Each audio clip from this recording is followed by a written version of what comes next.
Olá, amigos e amigas, que a graça e a paz de Jesus esteja com cada um de vocês. Vamos estudar a lição e hoje, quarta-feira, 8 de fevereiro, a lição 6, ela tem como título De Enganador a Príncipe. A lição de hoje, ela está baseada no livro de Gênesis, no seu capítulo 32, versículos 22 até 31. E aqui conta, a lição de Jacó, onde ele aprendeu sobre a graça, apesar de nossas decisões erradas, né? E aqui nesse livro conta que Jacó, ele usurpou a bênção do seu irmão Esaú, além dele mentir, dele enganar, mas também, o seu próprio irmão havia vendido o direito, da primogenitura para ele por uma sopa de lentilhas. Mas a sua conspiração, ela não foi sozinha. Ela teve ajuda de sua mãe Rebeca para enganar seu pai e seu irmão para que ele pudesse ganhar a primogenitura. Depois, com medo do seu irmão, que estava irado, que queria matá-lo, ele teve que fugir para as terras distantes e foi trabalhar com seu tio Labão, conforme a orientação de sua mãe. No caminho em direção às terras do seu tio Labão, e bastante assustado, e sozinho andando pelas matas, ele resolveu pernoitar num lugar chamado Betel. E ali ele teve um sonho, e Deus aparece para ele e diz: eu estarei contigo e não te desampararei. Aqui, mesmo Jacó tendo errado, tendo enganado seu pai, o seu irmão, Deus, por amor a Jacó, ele promete que ele estaria com ele e nunca ele seria desamparado. E até aquele momento Jacó era o enganador, que era o significado do seu nome. Mas com esse encontro com Deus, que ele deu segurança, ele começou a escrever uma nova história. E Jacó, devido ao seu pecado, passou no exílio 20 anos muito difíceis. Ele casou, teve filhos, foi enganado também, e diversas vezes pelo seu sogro Labão, que era um tremendo de um vilão assumido. E certo dia, já cansado de ser enganado, Jacó fugiu da casa do seu sogro, Labão, com todos os seus bens que ele construiu, o seu rebanho, e ele pegou as suas 2 mulheres, seus filhos, e partiu de volta para a casa dos seus pais, que ele queria reatar com seu irmão, queria pedir perdão. Porém, depois de 20 anos, nunca mais ele tinha visto o rosto de sua mãe Rebeca, que ela acabou falecendo. E Deus sempre nos chama ao arrependimento para nós termos uma vida de comunhão, devoção e oração. E Jacó, já a caminho de volta, após pegar todos os seus pertences, chegando ali num lugar chamado Val de Jaboque, onde tinha um grande ribeiro, ele fez passar a todos, o seu rebanho, os seus filhos, as suas 2 mulheres, os seus servos, tudo que pertencia, que está lá em Gênesis, capítulo 32, versículos 23. E ele, ao passar toda a sua família para o outro lado, os seus pertences para o outro lado do rio, ele no lado de cá, ele acabou ficando sozinho, que ele resolveu ficar sozinho. E ali ele pegou aquele momento para ele ter uma meditação e uma oração para com Deus, porque ele estava muito com medo do seu irmão. E e clamou a Deus para que conseguisse reatar, né, com seu irmão Esaú. E ele estando ali só, eis que de repente aparece um homem armado, assim, com uma espada, que veio ao encontro dele, assim, né?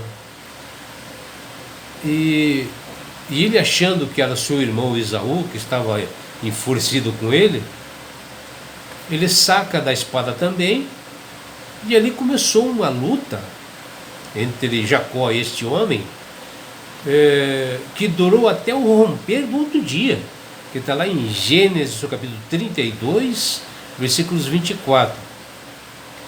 E este homem, vendo-lhe que não podia com Jacó, que ele estava lutando fortemente, ele manuseava bem uma espada, eis que este homem, como ele não conseguia vencer Jacó, ele tocou-lhe nas suas articulações, na coxa, assim, findando a luta ali. Mas Jacó ali reconheceu que aquela pessoa com quem ele estava lutando era um anjo, e disse até para o anjo que ele não deixaria aquele anjo até ele abençoar, que está a ele, Jacó, né? Que está lá em Gênesis, no capítulo 32, versículo 26. E o anjo perguntou a ele: qual é o seu nome? E ele respondeu: Jacó. Então o anjo disse: já não te chamará Jacó, e sim Israel, pois como príncipe lutaste com Deus e com os homens prevalecestes. E ali foi um encontro maravilhoso, né, para Jacó, porque ali ele estava realmente arrependido, né, de tudo que tinha feito, né, e Deus realmente viu o esforço dele, Jacó, que até chamou ele de príncipe, né. E assim ele continuou a sua viagem de retorno para o encontro, né, com seus pais e também com seu irmão. E pela humilhação e arrependimento e a entrega de Jacó ali mesmo, ele sendo assim, um pecador, que falível, que todos nós somos, e também mortal, pelo esforço dele, ele prevaleceu sobre a majestade do céu, que era Deus, e estava perdoado, porque ele foi insistente, né, pedindo a bênção para o Senhor. E daí Jacó partiu após ele atravessar o Jaboque e ir em direção à casa dos seus pais. Ele começou assim a pensar, né, naquela fisionomia que ele tinha visto o seu irmão pela última vez, né? Uma fisionomia assim, com um rosto assim iracundo, com um olhar assim homicida, de vingança. E nesta volta para a casa dos seus pais, ele não temeu somente pela vida dele, mas também de toda a sua família, que ele pudesse ter uma represália por parte do seu irmão contra suas mulheres, seus filhos. E seu temor não era motivo algum, né? Porque, posto que Esaú, quando tomou a notícia, né, sabendo que Jacó vinha vindo com uma grande caravana, porque ele andou perguntando quem era a caravana que estava vindo, né, que estava se aproximando ali das terras dele, até ele foi conferir. E quando ele soube, né, que era realmente seu irmão,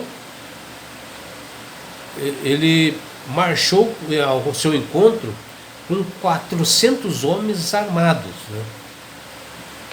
Que está lá em Gênesis, capítulo 32, versículo 6. E diante desse exército, Jacó não teria chances, né, alguma, né? E Jacó sentiu assim como uma ovelha perdida. quando ele também soube que o seu irmão tinha vindo com 400 homens. E Jacó lembrou-se assim das promessas que Deus havia feito para ele, né? E com o coração assim despedaçado pela angústia e medo, né? Clamou ao Senhor para o cumprimento do que Deus havia prometido para ele.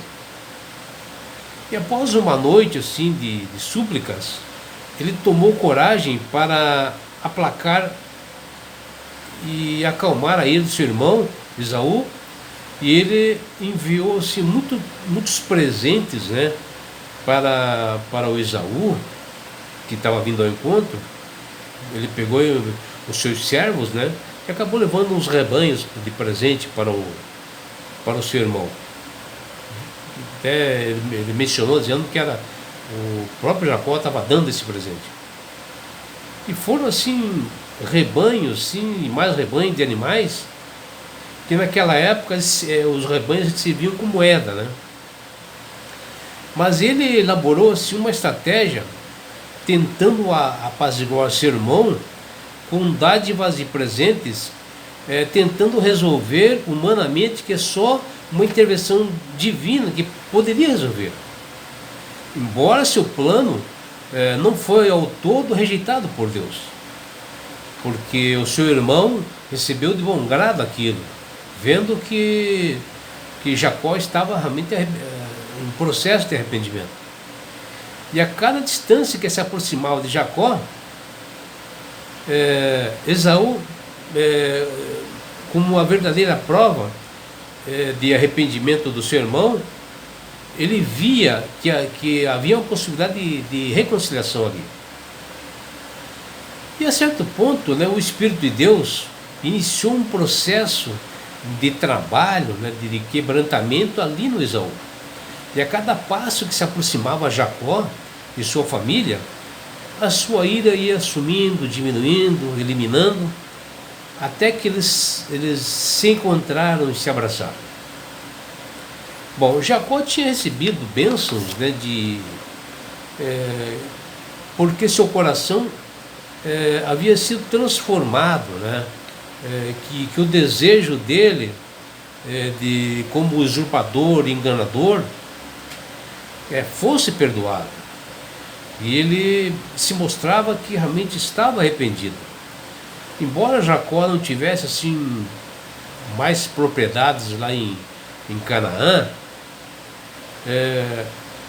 ele, antes de falecer, ele solicitou que a família o sepultasse na caverna de Macpela, no mesmo lugar que foram sepultados lá Abraão, a Sara, a Isaac, a Rebeca e a Lia. E Jacó, ele tinha fé e confiava muito em Deus, nas suas promessas, e se considerava um estrangeiro e peregrino aqui nessa terra. E para nós, sabe, vem uma lição para nós, que nós não podemos enriquecer, ter tesouros através de enganos, ou através de dinheiro fácil, porque isso pode trazer consequências graves para nós, como brigas, contendas e às vezes até mortes. Nós temos que colocar na nossa mente e buscar uma consagração, uma comunhão, e ser batizado pelo poder de Deus todas as manhãs, e nós ajuntarmos tesouros no céu. E é por isso que Deus tem falado com todas as pessoas para aceitarem a Jesus como Salvador e Senhor.